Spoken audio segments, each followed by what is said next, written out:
학령 인구, 그러니까 학교에 다닐 나이의 인구가 줄어든다는 이 거대한 파도 앞에서 한국의 대학들은 아주 중대한 질문에 직면하게 됩니다. 그래서 오늘 이 자료를 통해서는요, 대학이 어떻게 기존의 틀을 깨고 성인 학습자를 다시 캠퍼스로 불러들이기 시작했는지, 그 배경과 과정에서 드러난 과제들을 한번 깊이 들여다보겠습니다. 모든 논의는 바로 이 근본적인 질문에서 출발합니다. 그렇죠? 전통적인 의미의 학생들, 그러니까 고등학교를 갓 졸업한 학생 수가 줄어들고 있을 때 과연 대학의 문은 이제 누구를 향해 열려야 할까요? 이건 단순히 학생 수를 채우는 문제를 넘어서 대학의 정체성 자체를 고민하게 만드는 아주 깊은 질문입니다. 네, 이게 바로 현실입니다.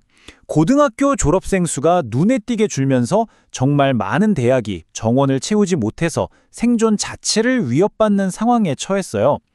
이건 일부 지방대학만의 문제가 아니라요, 한국 고등교육 시스템 전체가 마주한 구조적인 위기라고 할 수 있습니다.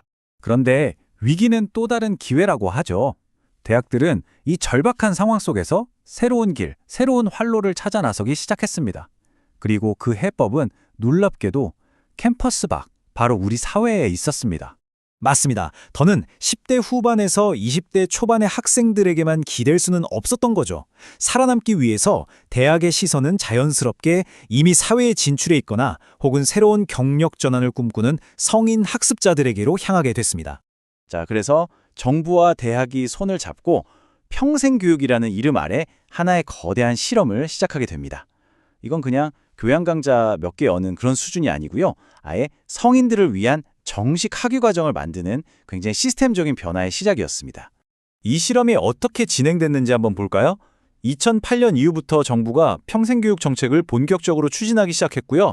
그러다 2016년에는 성인 학습자를 위한 대학 학위 과정, 바로 라이프 사업이 공식적으로 문을 엽니다. 그리고 최근 들어서는 그 규모가 훨씬 더 커졌죠. 여기서 핵심이 바로 이 라이프 사업입니다. 미래의 대학을 위한 평생 교육이라는 뜻인데요. 쉽게 말해서 대학들이 성인 학습자들에게 딱 맞는 맞춤형 학위 과정을 만들어서 운영하면 정부가 그걸 재정적으로 지원해주는 그런 사업이라고 보시면 됩니다. 그럼 그 결과는 어땠을까요? 효과는 꽤 즉각적으로 나타났습니다. 이 라이프 사업이 커지면서 캠퍼스에 30대, 40대는 물론이고 그 이상의 연령대인 학생들이 눈에 띄게 늘어나기 시작한 거예요. 대학의 인구 구성 자체가 근본적으로 바뀌기 시작한 거죠. 그런데 말이죠. 이렇게 빠른 변화는 생각지도 못했던 문제들을 수면 위로 끌어올렸습니다. 성인 학습자가 늘어난다는 건 기존의 대학 시스템과 필연적으로 부딪힐 수밖에 없다는 뜻이기도 했거든요. 이 자료에서는 지금 이 상황을 딱 한마디로 표현합니다. 바로 불안정한 동거. 이게 무슨 말이냐면요. 기존의 대학 시스템과 새로 들어온 성인 교육 시스템이 일단 한 지붕 아래 같이 살고는 있는데 서로 완전히 섞이지 못하고 겉돌고 있다는 거죠. 정말 기가 막힌 표현입니다. 둘 사이에 얼마나 근본적인 차이가 있는지 한번 보세요. 기존 대학 시스템은 어때요? 당연히 젊은 학생들 중심이죠. 이론 위주고요. 학사 일정도 빡빡하게 짜여 있습니다. 반면에 성인 학습자들은 당장 현장에 써먹을 수 있는 실용적인 기술을 원하고 경력을 바꾸려는 목표가 뚜렷해요. 그러니 당연히 유연한 학습 환경이 필요하겠죠. 이 간극이 정말 큽니다. 그 결과 여러 시스템적인 문제들이 터져나오기 시작했습니다. 많은 대학에서 이 평생교육을 여전히 핵심이 아닌 그냥 부대 사업 정도로 여기는 경향이 있었고요. 이러다 보니 학사 운영도 불안정해졌죠.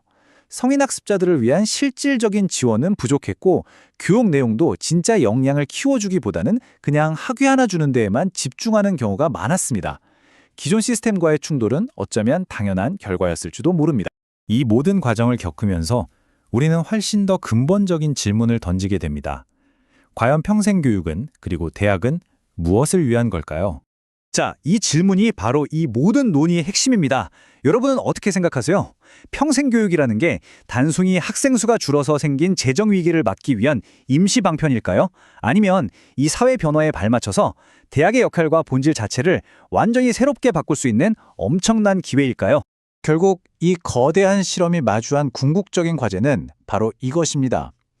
단순히 성인 학습자 과정을 몇 개 추가하는 수준이 아니라 대학이라는 시스템 자체를 처음부터 다시 설계하는 것. 이건 이제 더 이상 선택의 문제가 아니라 이 시대가 한국 대학에 던지는 가장 중요하고도 피할 수 없는 질문이 되었습니다.